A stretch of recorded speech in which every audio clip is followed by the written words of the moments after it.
ভর্তা বানিয়ে এখন গরম গরম ভাত খাবো।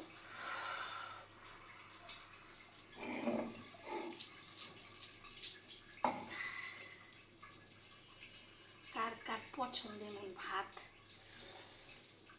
লবণ দিয়ে দিই। একদম গরম গরম ভাত।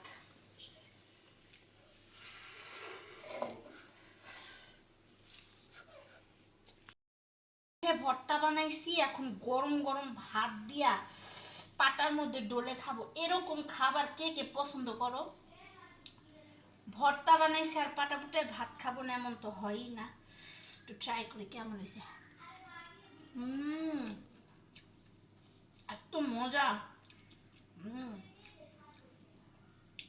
কে কে খাবা? যেমন লাল তেমন ঝাল তেমন মজা, সেই স্বাদ সেই স্বাদ।